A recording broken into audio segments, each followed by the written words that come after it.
Welcome back to the Oscar Project Podcast, the show where I discuss Oscar-nominated films year by year. I am your host, Jonathan Eacherberg, and today I'll be discussing the 1928 film A Woman of Affairs with my friend Amanda Kusek, who writes the 90-minute movie newsletter. Amanda, welcome back to the show. Thanks, Jonathan. I'm really happy to be back. So before we get into the film today, tell listeners again who you are and where they can find your work online. Yeah, I'm Amanda. I write the 90-minute movie. It's just the 90minutemovie.substack.com. The number 90 is just 90. And I write about short films there. I have found over the years that I prefer a nice tight runtime. So I've taken that passion to Substack, and it's been amazing. And before we get into A Woman of Affairs, I do want to update our place in history. So we're in late 1928 here. Previous film was in middle of November. Now we're landing in middle of December with this film. A couple things that I found newsworthy and history-worthy. It's, November 17th, Boston Madison Square Garden, now just known as the Boston Garden, officially opened for the first time. They had a boxing match there. November 18th, something that a lot of people will recognize, Mr. Mickey Mouse was first seen in Steamboat Willie in November 18th, 1928. So that classic whistling song that we get, everybody knows it. Everybody can probably whistle it. First appeared November 18th that year. In terms of politics, President-elect Herbert Hoover took a multinational tour of Latin America with stops all over in Nicaragua, Costa Rica, Ecuador, all over Central and South America throughout November and December of that year. On the other side of the pond, King George V, so that would be Queen Elizabeth's grandfather, I believe, if my numbers are correct, was going through some ailments and causing some consternation with his relatives in England. And then the last note I had, December 13th, George Gershwin's An American in Paris was performed for the first time at Carnegie Hall. So some fun things, some serious things there, but just placing ourselves in what was going on in the world of the time. Oh, that's super helpful, actually. So with that, we will move into A Woman of Affairs. So the film, as I mentioned, first appeared in theaters on December 15th, 1928. It was directed by Clarence Brown and written by Bess Meredith, based on a 1924 novel, The Green Hat, by Michael Arlen. It stars Greta Garbo as Diana Merrick Furness, John Gilbert as Neville Holderness, Lewis Stone as Dr. Hugh Trevelyan, Johnny Mac Brown as David Furness, and Douglas Fairbanks Jr. as Jeffry Merrick, who I cannot wait to talk about his performance. It has a running time of 91 minutes, which is amazing. I love that we've got a movie in my runtime, really fun, and I felt like it went by really fast, which is great. And it was distributed by Metro-Goldwyn-Mayer. The only nomination at the Academy Awards was for Bess Meredith for Best Writing at Second Academy Awards. And you can fairly easily find the film on YouTube. And I think there is a DVD release of it out there somewhere as well. So if you're looking for it, we'll have a link to that in the show notes. So we'll run through the story of this film, and for some reason, I took a ton of notes in terms of what the plot was here. So I'm probably going to need your help to trim down if I start going too long on what we're talking about with plot. We start off, we meet David and Jeffry at the beginning, two friends, and then we are quickly introduced to Neville and Diana, who are in love. But they come from slightly different socioeconomic backgrounds, and to the point where Neville's father doesn't approve of him marrying Diana, who seems to be the rich one, because he doesn't want his son relying on his wife's riches to survive. So there's a whole thing at the beginning with that kind of sets up some of these relationships. We see Jeffry is drinking a lot, so we kind of see him as the crazy drunk brother. David, on the other hand, his friend, the Johnny Mac Brown character, is very much kind of the straight-laced, he doesn't drink. He rower for Cambridge. Cambridge. Yeah. So, I mean, he's kind of portrayed as the good guy of the whole situation. And he also is also in love with Diana. So there becomes this love triangle of Diana and David and Neville right from the beginning. So there's a fantastic scene of this rowing competition that we see David in, and that's where we're also introduced to Hugh, Dr. Hugh, who's kind of the friend, and he's introduced as the one who approves of Neville and Diana being together, whereas Morton, the father, is not approving of this at all. So Neville kind of lets Diana know that he's being sent off to Egypt for some sort of, I guess, internship, something, business opportunity of some sort. It's not Yeah, really clear. I think, yeah, he's just, like, going out and stealing land or something. Yeah, it's definitely vague on purpose, I think. Yeah, So they kinda Neville and her have a kinda moment where, "Oh, let's get married before you go. If I don't marry you, I might go off and marry David." So they agree to get married, and then they're gonna meet, under the tree that they had a connection with back at the beginning in a flashback when they were kids the following morning. Following morning comes by, Diana's waiting there for Neville, and of course, it's his father who comes in his place and says, "Oh, Neville's already left for Egypt. He's already gone. You missed your chance." pretty cold. Yeah, yeah. So and he's immediately he's not the greatest character. I was not a fan of him from the very beginning. So we get some passage of time. We're told in the title cards that David is there kind of waiting for her the whole time. We ultimately see David, looks like kind of registering his name at a hotel and writes down his wife as well. And she's there in the bedroom nearby. So it appears that they are married now and on some sort of honeymoon or something like that. We get a knock at the door, and there's two men outside waiting to come in after David. And eventually we see them whip out some handcuffs. And the long and the short of this whole scene is that David panics, realizing that he's in some deep trouble, though we don't know why, and decides to jump out the window and take his own life, Yep. which to me was very abrupt. And again, it's explained later. Obviously, we find out what's going on at the very end of the film, really, but it's very because David was portrayed at the beginning as such a straight-laced guy Like a to have this hero, yeah. happen, it was a little shocking. So then we get a scene, obviously she's quite distraught at this, and we get a scene where there's some sort of investigator kind of asking her questions, as well as everybody else, all the other friends and family members are there. Neville's there all of a sudden for some reason with his father.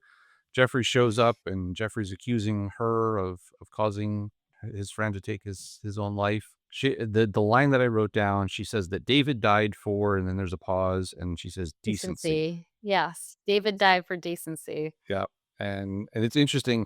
I actually read the book, The Green Hat, that the film's based on, and Oh, I'll that's cool. touch on that in a little bit. But in the book, it's David died for purity, I think is the word they use. It was interesting to see that they Oh. changed that. So then we I think we fast forward, like, 7 more yep, years. 7 more years, and Diana's headed back to England, um, and we get the newspaper guy, they're doing kind of the gossip pages that Diana's coming back to England, and they go and they have this whole file on her of pictures of her with other men all throughout Europe, Monte Carlo and Egypt and all sorts of other places. Mhm. I thought that was a little bit kinda skeevy when he just goes to the file drawer and there's a whole bunch of pictures of her I with other know, there's men. all these pictures of her, I know. I was like, "Oh, But of okay." course, I mean, nowadays, you can Yeah, go I on the mean, it's internet and like they're find all gra that. yeah, yeah, exactly. It's like old school paparazzi. So she ends up, speaking with Dr. Hugh, who's obviously still friends with Neville and his family. There's a dinner going on with Neville and his fiancée. They're about to get married, Constance, in a few days. So then now that David's out of the picture, now we have a new love triangle with Constance and Neville, and then Neville and Diana. So now we've got new problems that are coming into this whole relationship. So Diana is there, and I think this is where she ends up going to see Jeffrey, who is sick and appears to be dying. I don't know if it's because he's still drinking so much or if it's that he's actually sick. But she goes to see him. He doesn't want to see her, but he does agree to see Hugh in his apartment. And while he agrees to see Hugh, Diana runs off with Neville back to what appears to be his place. She kind of sees the picture of Constance and says, "Oh, you love her. You have to be with her." So she ends up leaving so that Neville can be happy with Constance. And in the meantime, well, actually, right before that, Hugh returns to Neville's apartment or home with news that Jeffrey has passed away. So now she's distraught at his passing, and it's just, poor girl can't catch a break. Yeah, she's got it rough. She's got it pretty bad. So then again, some more time passes. It's about another year or so later. Now Constance and Neville are married, and they are just having a afternoon together, kind of doing the "Oh, do you really love me? Yes, I really love you" kind of thing. And he gets a telegram that Diana is sick, and the only chance to save her is for her to see Neville and potentially give her a chance at having the strength to continue. So he goes to see her. He asks Constance to come along. Constance ends up meeting Diana at this nursing home that she's at. Constance realizes pretty quickly that Diana still loves Neville. Neville probably still loves Diana, so that they should really be together. And eventually realizes that she's going to have to step out of the way if either one of them are to be happy. Trying to go through this as fast as I can because, like I said, I wrote a ton of notes down. Went through this in super detail just to try and keep a track in my own head. Yeah, it's kind of it's like a little it's complex. It's like not complex but complex in a lot of Yeah. ways. Or it's a lot going on. So eventually we get a scene. It's kind of the penultimate scene where Neville's father is confronting him. He's heard that Neville and Diana are going to be leaving to go to South America, I think it was. So they're finally going to run off together and be happy. And his father comes in and is getting mad at him. Constance shows up, and this is where we finally get the explanation of what happened with David, which was, and again, it was a secret that Diana had. She hadn't told anybody what really happened, why David killed himself. The only person she had told was Hugh. Hugh tells Neville, then Neville tells everybody else, and Diana kind of gets upset that she spills the secret that David was embezzling money, and that's why he was about to be arrested and decided to end his life. Right. She saves his good name. Yes, she saves his good name, tries to make it, make him still out to be the good person that we thought he was at the very beginning. And then as Neville walks Diana out to her car to allow her to leave, he comes back in and tells Constance that she told him that Diana told Neville Constance's secret. But again, we never find out what that secret is. My assumption was that it had something to do with a child, I'm guessing. Yeah, It's the only thing I could really think of. that's what I thought too. So Diana heads out, gets in her car, and speeds off down the road. Hugh and Neville and the father all jump in their own car and chase after her, and end up finding Diana's car wrecked by the side of the road, and she is unfortunately dead as well. So no one really ends up in a great situation at the end of this Yeah. story. Yeah, it's a bit tragic at the end. Yeah, yeah. Kind of tragic. Very tragic, rather. So that's a I mean, what was that? About a 7-8 minute version of this 90-minute story that obviously kind of glosses over some of the finer details, but I think that pretty well covers the main thrust of the story and kind of the important the two love triangles, the one earlier, the two guys and Diana, and the one later with Neville and the two ladies. So Yeah. anything I missed that we should have touched on? No, I think you summed it up nicely. What were some of your initial thoughts? You said you liked that it was a 90-minute film right in your wheelhouse. Yeah. I really liked it. I liked it more than maybe I was expecting to. I thought it moved really fast. I thought it was very punchy. I thought it was engaging.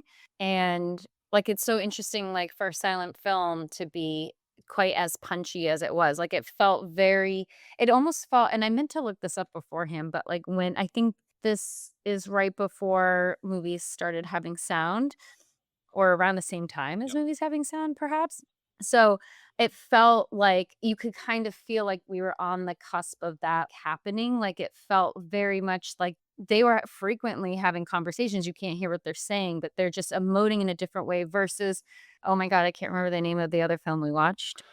Tempest. Tempest, where it was very, like, theatrical and they were not to say that these folks weren't using a lot of their face because they were very, like, serving a lot of face, but it was, like, just so much faster and quicker, the reactions were quicker, it just felt like we were on the cusp of these people being able to have sound and speak. It felt so much punchier and faster, and that really struck me, and I just really enjoyed it. I thought the storyline, while it was sort of soapy and, like, a little overdone and, like, the overall the story is very soapy, she's got this ring that represents her, like, falling in love, and there's things like that that are, like, a little overdone, but I thought there was these subtle, quieter not quieter, but more subtle moments in the story that I found really compelling, really interesting, and Greta Garbo, like, is so talented and an amazing actress, and, like, it was really fun to just watch her do her thing in this role. Yeah, I just really enjoyed I just really enjoyed it a lot more than I thought I would. Yeah, I to be fair, I enjoyed it more than I thought I would, and that was after reading the book, which I Mm. was talking to my wife earlier today. I absolutely hated the book, to put it bluntly. It was it's written in a first person, narrator perspective, Mm. and it's all of the names of the characters have been changed. Then obviously the name of Mhm. the book itself was changed for the film. The character who narrates the story feels a little bit like the Hugh character. Mm. Kind of that not really related, but he's with these people all the Right. time, and just kind of observing as somebody who's close to the families. So he is the closest analog I could find from the film or from the book. The book itself, I read that it was Michael Arlen's best-selling novel. It was his most popular work, and so which he was on the cover of Time magazine in Oh, 1927. wow. Not long after the book was published. So I mean, he was riding high. So maybe I missed something with the book. I don't know, but Um, it was very dense. The narrator just talks and tangents a lot and all of a sudden introduces random characters that we, halfway through then and just as if we've known them the entire time, but he just introduced them. So it was very confusing. So I think when we get to the ratings at the end, I think my opinion of the film is a little bit tainted by my feelings mhm. about the book, but at the same time I tried to be as open to the film as possible. Yeah. Yeah, that's interesting, and I saw the one thing I did research, I saw that a lot they changed a lot for the movie, and that the book deals with a lot, like, more darker, scandalous material that they couldn't put in the It film. does a little bit, Well, yeah, scandalous for scandalous in 1920. the late 1920s. I Yeah. honestly, I didn't I think there's one thing in the book where I think it's indicated that when the Diana character, whose name is Iris in the book, is sick, that I think it was because of syphilis. So that's a little bit of Yes. a taboo thing. I could be wrong on that, but honestly, other than the multiple affairs, multiple marriages that she's had, Yeah. there's nothing really that scandalous in the book. So it kind of surprised me that they had such a time adapting this into a film. Yeah, it's interesting.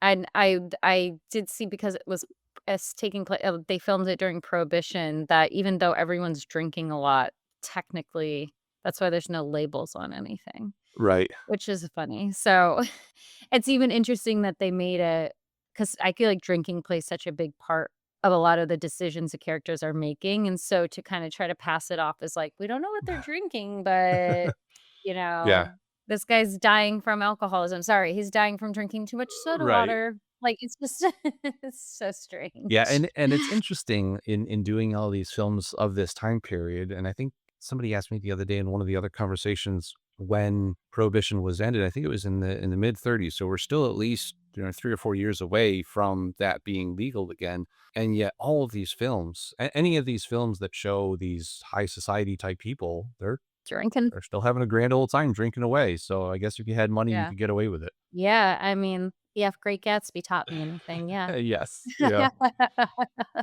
Yeah, it's just it's very interesting. I kinda had forgotten about that until I read it about the year, it's just Yeah. interesting to forget that.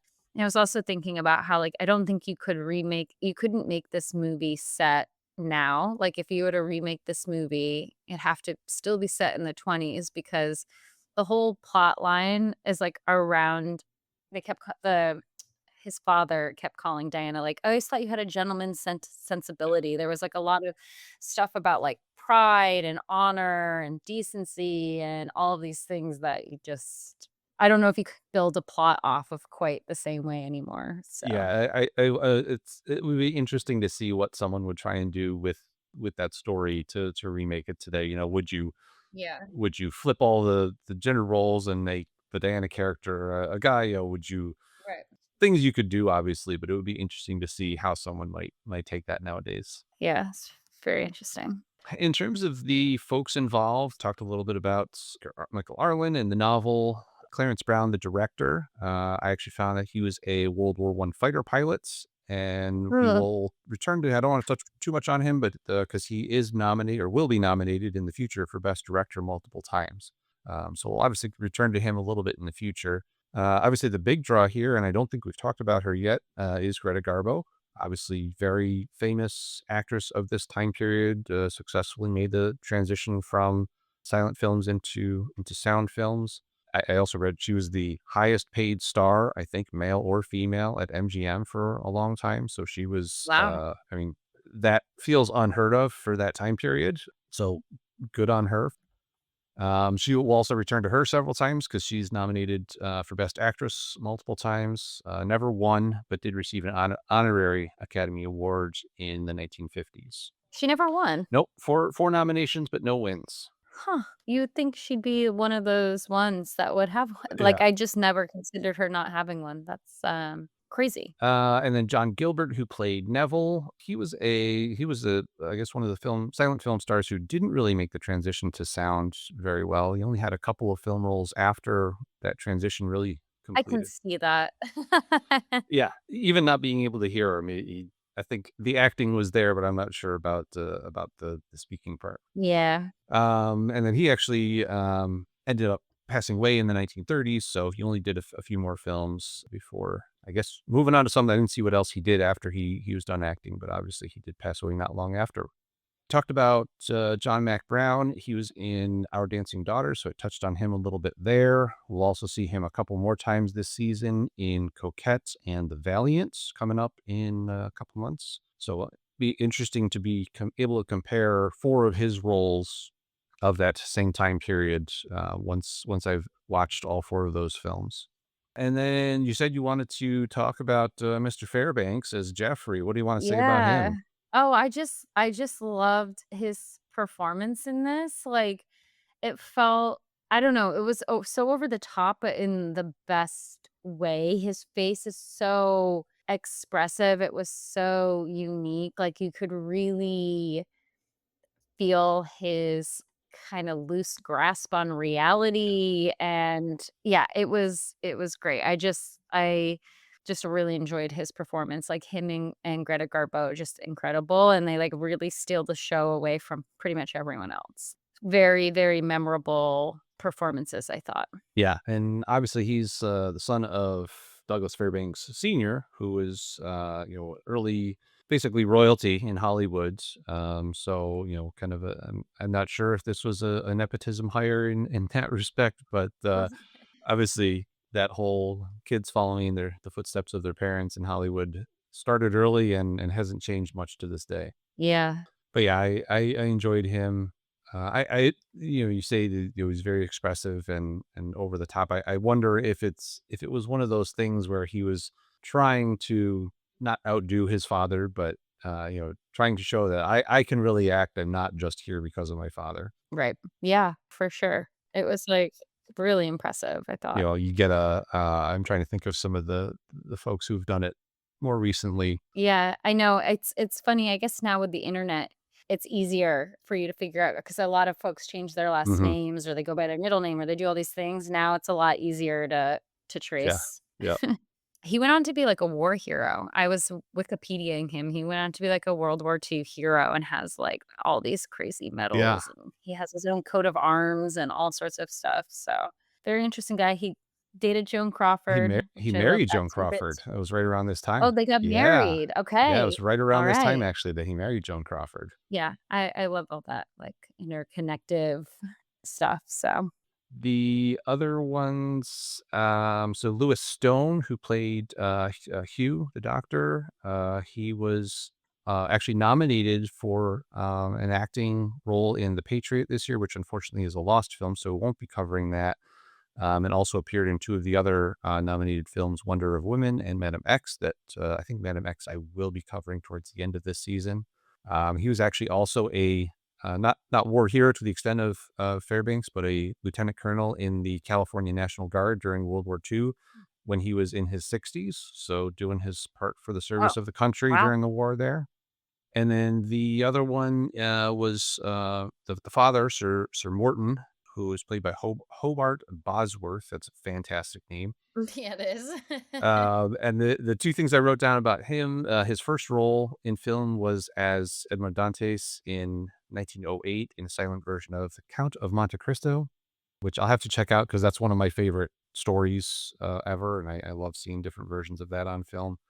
And the other fact about him was he was born right after the end of the Civil War, 1867. So I think he's the oldest person that I've talked about on the podcast so far. That's crazy. And it makes sense when you think about it, Yeah. but when you say it out loud, you're like, "That is crazy." Yes. I mean, that's what now we're 160 years almost for when he was born. So Right. that kind of puts it into perspective. Yeah. We already talked a bit about the novel that it was based on and my feelings on it. I don't think it was as salacious as some of the things that I've read say that it was. Again, it's a completely different time today, but I guess we'll have to take their word for it. In terms of what people were saying at the time, were you able to come across any reviews that you wanted to highlight? All I found when I started looking was I found all these tidbits about it supposedly being so different from the book and being salacious, and then I went down that rabbit hole. So, unfortunately, not really. I'm, like, looking back at what I wrote down, and unfortunately, not really. Not very helpful. That's fine. The one that I wanted to so Variety their review said Garbo saves an unfortunate situation throughout by a subtle something in her playing that suggests just the erotic note that is essential to the whole theme and story. I think that generally Garbo was obviously people were raving about her. The other one, New York Times said Miss Garbo gives the most intelligent and fascinating impersonation of that quote unquote sad lady. So everybody really seemed to like Garbo's performance, which I think we've both agreed with at this point. Yeah. And then the last, more of a modern take, website silenceourgolden.com, where I've gotten a whole bunch of stuff for these films so far. And unfortunately, we'll be probably leaving them behind as we move away from silent films. But the person who writes that website said the plot is absurd, which I agree with. But then it says, but when was the last time you watched a Garbo film for the plot? Yeah. Yeah, I feel like that's what we came in with is, like, her performance is incredible, the storyline, a little crazy. So let's see. At the Oscars, we mentioned at the top, the film was nominated for Best Writing at the Second Academy Awards, but lost out to The Patriot, which was that Yeah. film that Lewis Stone was nominated for. So again, that one is lost. So one of the ones we won't be covering on the podcast, but really wish, hopefully at some point, someone will find a copy of that and we'll be able to see it. Anything else you want to touch on before we give our final thoughts and some ratings? No, I really think it was quite a surprise to me that I enjoyed it as much as I did. I felt really like, I found myself not kind of wondering like, "Oh, should I pause this, come back to the" like, I just was really engrossed in it, and so I thought it was quite amazing and yeah, just really entertained by it as over the top and sort of soapy as it was. I thought it was funny, like, people kept just, like, getting mysteriously ill and then being like, "Oh, if I can just see him, I'll be healed," and, just Yeah, some really dated thoughts on that, right. but yeah, it was a really fun watch. I'm glad we picked this one to watch. It was a really fun little trip. Yeah, and the one thing I meant to mention earlier, and I'll just bring it up here, is some of the camera work, the camera moves that were throughout Oh, the one that yes, really. yes, yes, that there was one you should tell me what you were gonna say because I'm thinking it's the same Yeah, so one. it's right after David has committed suicide and they're having that little interrogation in the hotel room. Everybody has finally left. Diana's left on her own, and it's a pretty tight close up on her, and then it just Mm. pulls back, zooms out. We get to see the whole room. She kind of I think walks over to the window where David had jumped from and just looks out. but it was, and they did that multiple times, that move of either pulling way out from a tight close up into a wide shot or vice versa by zooming in.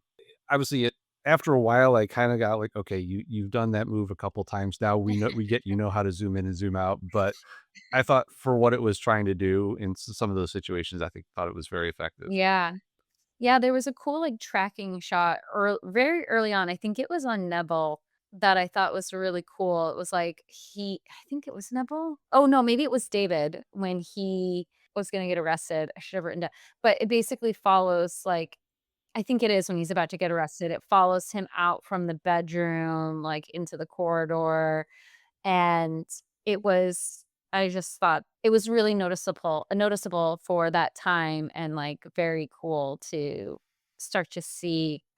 I think we talked about this when we talked about Tempest too, like, starting to see some movement with Hmm. cameras in a way that people weren't doing so much of. It's cool to see that sort of journey kind of start to unfold, and, but that one I thought was really cool, the way they were tracking him out of the bedroom.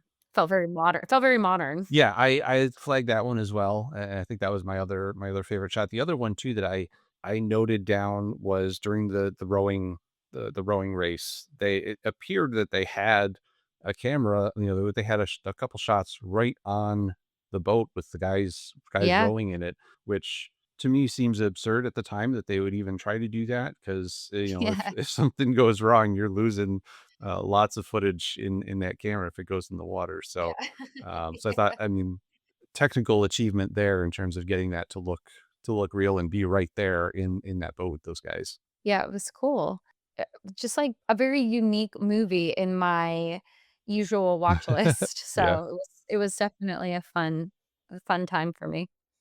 Well, I'll go first with the rating. Like I said earlier, I think my opinion of the book is tainting my opinion of the movie Mm. a little bit, which might not be fair, but it is what it is. Overall, I gave it a 6 out of 10. It doesn't Okay. sound like I enjoyed it as much as you did, but again, some of those technical aspects, some of those shots that we were just talking about, and even the acting was really strong as well, and from especially from the main players. But to me, the story kinda takes away from that a little bit, and some of like the one person I mentioned, the plot is rather absurd. And sometimes the other thing that I thought of was too when they're interrogating Diana about what happened with David, and, like, there was 2 other guys in the room when that happened that were trying to arrest him. That Bring them was the back. strangest. I wrote that down in my notes. I was like, "What is happening here? Where did those guys go?" And it's crazy that we're talking about this because of it being nominated for Best Writing, which perhaps is some of its weakest parts in a lot of ways. Like, I thought the direction was great, performances are great, and then it's like but it's nominated for best writing, whereas we're like, the story is I don't know. I guess maybe if we were thinking of it in, like, a contemporary Yeah. lens, like, I guess best adaptation maybe, and that's what they were going for with that, but I don't know. Yeah, and it's funny, that this year, the second Oscars, there were 11 films nominated in the Best Writing category, and I've done episodes on a bunch of them. Some of them have already come out. Some of them are coming out after this, but almost without fail, all of them we've kind of said the writing wasn't great. How did it get nominated for Best Writing? Was it the story was one of the weakest parts of this film. How did it get nominated Yeah, for best writing? But be that as it may, obviously we're looking at it from a 2025 lens rather than a 1929 totally. lens. But yeah, Yeah, hard to get out of our current yeah, year. yeah. So what about your rating? What are you going to give this one? Can I do a You can half do whatever point you want. on these? Okay, I'm thinking 7.5. Okay. I feel like an 8 is too much, and a 7 is too little. So, I'm gonna go with 7.5 because of some of those direction choices. The performances were really strong for me, and I'm not gonna let it be weighed down by, like I watch a lot of reality TV, so I don't mind a soapy, over the top like, I don't mind that, it's not that distracting Yeah. for me. I think some of those weak points that you pointed out of, like, I think the early, like, maybe the first half hour needed a lot of help. It was a little confusing, they were dishing a lot of information, a lot of characters, there's a lot going on, choices weren't making sense, but I think that final hour was strong enough for me to give it that half point up from a 7. Sounds good. Sounds good. I like it. Well, I will be sure to include a list of resources and links to any of the articles and reviews that we talked about, as well as where you can watch A Woman of Affairs for yourself if you're interested in checking it out. Amanda, thanks again for coming on the show to talk about this film and remind people where they can find your work one more time. Yeah, thank you so much for having me. I'm the 90-minute movie. That's the 90-minute movie.substack.com. I would love to have everyone over there. And thank you seriously again for having me. I think you're really making my film catalog much deeper with these, and I really appreciate it. It's pushing me to do a lot more with older films, so I appreciate it. Awesome. And don't forget to follow The Oscar Project at theoscarproject.substack.com. And be sure to come back for next Friday's episode of the podcast, where I will be discussing the film In Old Arizona. Thanks for listening, and I'll see you at the movies.